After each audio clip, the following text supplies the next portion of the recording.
Merci de nous retrouver. Nous sommes à la leçon 13. Nous allons introduire les réseaux longue distance et nous allons commencer par les circuits loués. Alors, pour la transmission des datas, donc le packet. Le packet est le message dans le modèle TCP/IP lorsqu'il est à la troisième couche. Pour la transmission des datas entre réseaux locaux, LAN, séparés par une longue distance, il faut utiliser les réseaux longue distance. Donc, ce que nous appelons, en fait, en anglais, c'est le Wide Area Network. Donc, le LAN, c'est le Local Area Network et le WAN, c'est le Wide Area Network.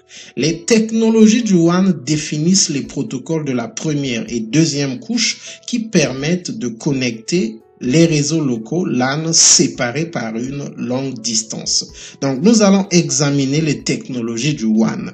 Il y a deux types de réseaux à réseau longue distance, les Leased Line WANs et les Ethernet WANs. Donc, ce chapitre, en fait, cette session va analyser les Leased Line WANs. Donc, Leased Line WANs, en anglais, c'est circuit loué en français. Alors, excusez, j'ai répété la même page. Donc, exemple de réseau à longue distance. En fait, réseau longue distance. Ici, nous avons l'architecture d'un réseau longue distance et tel que vous pouvez voir, nous avons un réseau local ici qui interconnecte des PC, des imprimantes et autres. Donc, ça symbolise le LAN qui est dans ce bâtiment et ici, nous avons un LAN, ici, nous avons un LAN. Alors, ce que les réseaux longue distance font, c'est qu'ils permettent d'interconnecter des réseaux locaux qui sont séparés par des distances de plus ou moins des kilomètres. Donc, ça peut être 5 kilomètres. Donc, dans ce cas, nous sommes peut-être dans le cas du Metropolitan Area Network, le MAN. Donc, dans une même ville, par exemple, dans une ville telle que Paris, on peut avoir un réseau à longue distance d'une société. Mais le Wide Area Network peut vraiment s'étendre sur de plus longues distances. Nous allons analyser ces aspects. Pour l'instant, nous allons continuer. Donc, je me demande, j'ai doublé les pages à 2 reprises. Donc, dans le cadre des réseaux longue distance au travers d'un leased line, les routeurs de l'entreprise sont interconnectés par un WAN link, donc une connexion WAN. WAN link, une connexion WAN. Le WAN link cache beaucoup de détails des connexions physiques. Alors, si cette page se multiplie, ça veut dire que j'ai des problèmes avec mon PC. Donc, les Leased Line WANs. Alors, cette topologie nous montre l'exemple d'un circuit loué qui interconnecte les bâtiments, donc les réseaux locaux d'une société. Donc, nous avons le site A, nous avons le site D, le site C, le site B, le site C et le site E. Donc, en réalité, un leased line, c'est une connexion physique entre les routeurs d'une société. Donc, ces câbles physiques passent par les telcos, donc les bâtiments, donc les bureaux du fournisseur d'accès à l'Internet. Prenons l'exemple de MTN ou encore d'Orange. Si c'est votre fournisseur d'accès à l'Internet, donc il va prendre les câbles entre les bâtiments et ça va passer par leur telco, leur bureau pour interconnecter vos bureaux, en fait les bureaux de l'entreprise. Donc ici, les détails physiques des circuits loués. Le Leased Line WAN, donc de temps en temps je vais mettre LLW, Leased Line WAN, et je pourrais aussi mettre circuit loué. Donc c'est pour juste renforcer l'idée que c'est la même chose. Le LLW délivre des bits dans toutes les deux directions à une vitesse déterminée en utilisant la logique du full duplex. Donc, la communication se fait dans les deux sens. Le Leased Line WAN utilise 2 paires de fils, une pour chaque direction. Donc, il y a une fil qui transmet les datas d'un point A vers le point B et il y a un autre fil qui transmet les datas du point B vers le point A. La connexion physique d'un Leased Line WAN est similaire à un crossover cable. Le leased line 1 a plusieurs appellations. Donc, on peut l'appeler leased circuit, le serial link, le point-to-point link, donc le T1. Ici, nous avons la vitesse de 1.544 MB per second. Nous avons le one link, le private line. Pour créer un one link, une connexion physique doit exister entre les deux routeurs se trouvant au bout de la ligne. Alors là, c'est l'un des aspects les plus importants. Il doit y avoir une connexion physique entre les deux routeurs au bout de la ligne. Nous continuons avec les détails physiques des circuits loués. Tel que vous le voyez, nous avons le routeur 1 qui est connecté au travers d'un équipement, le CSU. Et donc, le CSU est connecté, prend la connexion physique du routeur, l'emmène vers un telco, donc le bureau du fournisseur d'accès Internet, et ça va vers le telco de l'autre côté. Mais ici, c'est juste pour simplifier. En réalité, ça pouvait passer par 2, 3, 4, 5, 6, voire plus de telco, donc selon la distance qui sépare les deux bureaux, donc les deux réseaux locaux. Donc, et puis il y a encore un câble physique. Donc c'est juste par des mécanismes qui permettent d'interconnecter les câbles physiques. Alors ici, ce sont les noms des circuits loués avec leur signification. Donc le leased circuit, the words line and circuit are often used as synonyms in telco terminology. Circuit makes reference to the electrical circuit between the two endpoints. Donc, c'est qui circule dans la boucle parce que les deux fils forment une boucle. Donc, c'est l'électricité qui circule dans la boucle que forment les deux câbles. Le deuxième concept, serial link, serial LAN.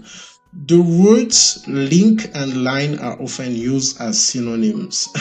Serial in this case refers to the fact that the bits flow serially and that routers use serial interfaces. Donc, les circuits loués utilisent des interfaces spécifiques appelées les serial interfaces et donc il y a les bits qui sont transmis au travers de ces interfaces de façon séquentielle, je pense, serially, donc de façon séquentielle.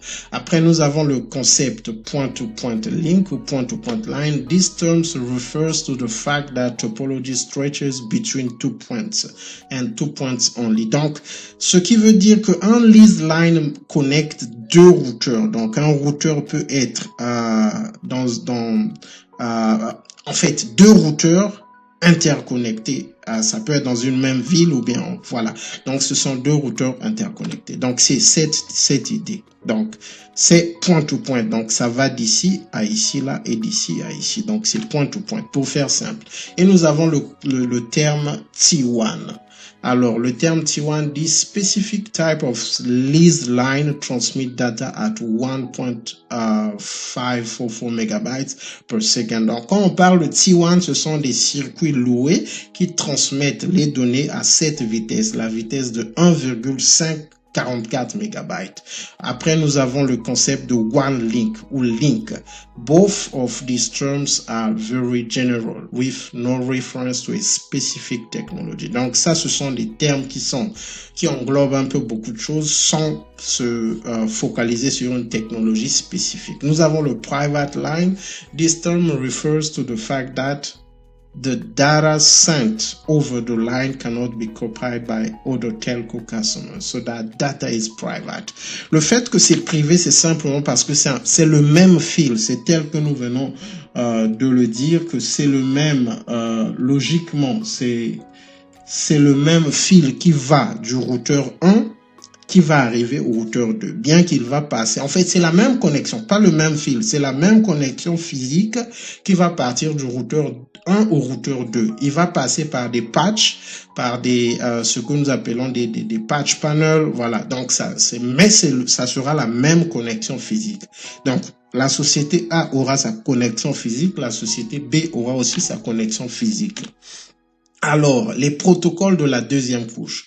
Un circuit loué offre des services de la première couche dans la mesure où il transporte les bits entre les deux routeurs du client connectés à la ligne. Donc, les routeurs, le circuit loué transporte les bits des deux routeurs. Toutefois, le circuit loué ne définit pas le protocole de la deuxième couche utilisée par la ligne. Il y a des protocoles qui contrôlent la deuxième couche des circuits loués.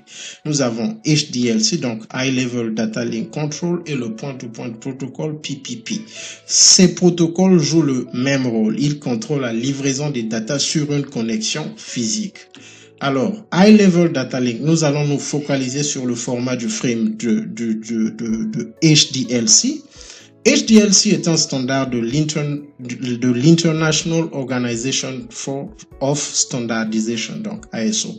HDLC n'a pas un type field. Le type field définit le paquet tel que nous l'avons vu. Sur le Ethernet frame, il y a le type field. Donc, HDLC, le standard défini par l'ISO, ne prévoit pas un type field. Donc, le type field définit le paquet de la troisième couche encapsulé à l'intérieur du frame. Les routeurs de Cisco utilisent une version propriétaire de HDLC qui ajoute un field type. Le protocole HDLC fait un travail moins complexe comparé au protocole Ethernet parce qu'il fait son travail dans une connexion point-to-point.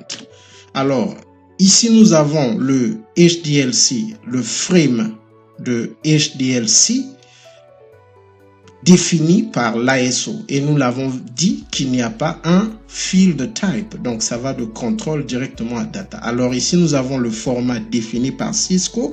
Cisco a ajouté le type et le type permet au frame d'inclure le type de message en provenance de la troisième couche. Ici c'est la comparaison entre HDLC et Ethernet. Donc on compare le header de HDLC et le header de l'Ethernet. Donc, nous avons le flag. Pour HDLC, c'est flag. Pour Ethernet, c'est preamble SFD. List a recognizable bit pattern so that the receiving nodes realize that a new frame is arriving. Donc, il y a des bit patterns qui permettent de définir qu'il y a un frame qui arrive.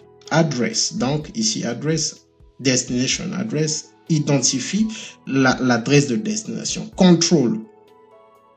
Il n'y en a pas dans les Ethernet, mostly used for purpose no longer in use today for links between routers. Donc, ce n'est plus utilisé. Le type defines the type of layer 2 packet encapsulated inside a frame. FCS, nous l'avons vu, identifies a field used by error detection process. Donc, alors, les fonctions du routeur dans un circuit loué. Les routeurs sont connecté au LAN et au WAN, un port connecté au LAN et un port connecté au WAN. Le protocole IP, troisième couche modèle TCP/IP, se consacre à la livraison des paquets vers la destination. Les PC host et les routeurs utilisent les LAN et les WAN pour transmettre les bits. Alors ici là je veux juste, donc il y a une interface qui est connectée au LAN et une autre interface connectée au WAN. Donc et les PC hôtes utilisent les LAN et le WAN pour transmettre les bits. Alors voilà, donc ici nous avons un routeur, il y a une interface, je vais ouvrir ceci, je vais effacer. Donc, tel que vous le voyez, il y a une interface qui se connecte à ce LAN. Donc, ça, c'est le réseau local. Et ça, c'est l'interface qui se connecte au WAN. Donc, le Wide Area Network. Wide parce que c'est un réseau. Cette connexion peut s'étendre sur plusieurs kilomètres.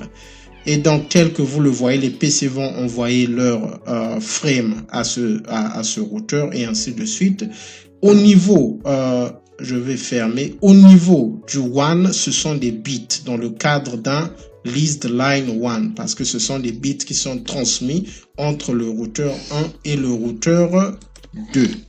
Alors, nous avons ici les étapes de la transmission du paquet dans un circuit loué. La première étape, pour transmettre un IP packet. Donc, ce que je vais faire, je vais remonter, je vais faire une capture d'écran de cette partie afin que nous puissions essayer de voir exactement. Alors, je vais rappeler la capture d'écran, puis je vais faire ceci. Alors, la première étape pour transmettre un IP packet au routeur 1, donc c'est le PC1 qui est en train de transmettre. Le PC1 encapsule le paquet dans un Ethernet frame. Donc nous avons déjà parlé de l'Ethernet frame qui a pour adresse de destination le MAC du routeur 1. Nous avons déjà vu comment est-ce que ce processus se passe. Donc le PC1 va construire un frame et sur le field destination, l'adresse physique de destination, il va mettre le MAC de cette interface, et sur la source il va mettre son propre MAC, et donc il va envoyer le frame à cette interface. Et donc la deuxième étape, le routeur 1 va enlever le IP packet. Souvenez-vous du processus d'encapsulation et de déencapsulation. Le routeur 1 va enlever le IP packet de l'Ethernet frame, encapsule le paquet dans un HDLC frame en utilisant un header en tête et trail fin HDLC, et envoie le frame au routeur 2. Donc ce qui se passe, c'est que lorsque lorsque le message vient d'ici, il est dans un Ethernet frame, ok? Parce qu'ici c'est le réseau local, il est dans un Ethernet frame, ici là. Le routeur va enlever le IP packet, processus d'encapsulation et de déencapsulation. Donc lui, le message vient de la troisième couche, le PC encapsule dans un Ethernet frame afin de faire passer dans ce réseau Ethernet, parce que le LAN c'est un réseau Ethernet, voilà. Donc lorsque le routeur va recevoir le Ethernet frame, il va enlever le IP packet. Donc il va déencapsuler le frame, il va retenir le IP packet, il va le réencapsuler. Donc il va le réencapsuler dans un HDLC frame. Et donc à partir du moment où il le réencapsule dans un HDLC frame, il l'envoie au routeur 2. Pourquoi? Parce que souvenez-vous, c'est un point-to-point. C'est la même, donc c'est un point-to-point. C'est un point-to-point. Ok? PP, point-to-point. Donc, c'est la même connexion physique telle que nous l'avons dit. Donc, ce qui veut dire qu'il va l'envoyer directement au routeur qui est à l'autre bout de la ligne. Et donc, la troisième étape, le routeur 2 déencapsule, enlève le IP packet du HDLC frame. Donc, vous remarquez qu'il n'y a que le IP packet qui reste pendant le processus.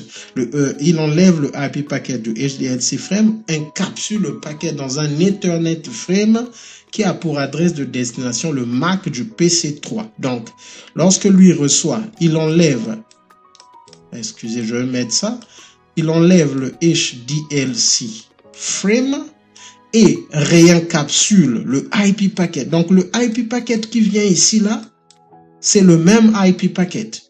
Donc il enlève le HDLC frame et construit le Ethernet frame. Ok, le Ethernet frame. Construit un Ethernet frame parce qu'il est maintenant dans un réseau local. Ça c'est un LAN, un réseau Ethernet. Donc il va construire ça c'est un H, un Ethernet frame. Donc, il va construire un Ethernet frame pour l'envoyer au PC3. Et donc, c'est la même procédure pour découvrir le MAC adresse du PC3. Il y aura des ARP. Nous allons voir ces détails plus tard, mais ici, c'est juste comprendre que le IP packet qui vient d'ici, c'est le même IP packet qui sera livré. Donc, les protocoles Ethernet au niveau de ce LAN, le frame Ethernet au niveau de ce LAN, c'est juste un moyen de faire traverser le IP packet. Et le HDLC au niveau de ce WAN, ce réseau à longue distance, c'est juste un moyen de faire traverser le IP packet.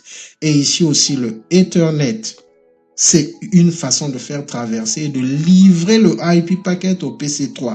Souvenez-vous que le message de la 7e couche est encapsulé par la couche 4. Non, excusez, le message de la 5e couche selon le modèle TCP/IP est encapsulé par la couche 4 et la couche 4 est encapsulée par la couche 3, le IP packet. Donc, lorsque on dit qu'on livre le IP packet, C'est juste pour des raisons d'adresse IP, parce que quand le PC3 va recevoir, il va déencapsuler jusqu'à ce qu'il va voir le vrai message de la 5e couche, donc le data, et puis va exécuter. Donc, c'est cette logique. Alors, avantages et inconvénients des circuits loués. Les circuits loués créent une connexion entre deux routeurs afin de permettre de transmettre des paquets pour les hosts connectés dans les LAN. Avantage, ils sont privés, simples pour le client, haute qualité, parce que il n'y a qu'un seul client qui utilise la ligne, c'est une ligne privée. Inconvénient, ils sont coûteux, et ils sont longs. Enfin, we may encounter many defeats, but we must not be defeated. Nous pouvons rencontrer plusieurs défaites dans la vie, plusieurs difficultés dans la vie, plusieurs problèmes dans la vie, mais ne laissons pas ces défaites, ces problèmes ou ces difficultés nous mettre à terre. Sur ce, je vous dis merci. Nous nous retrouvons lors de la prochaine session pour faire un lab sur la configuration et la vérification de HDLC. See you there.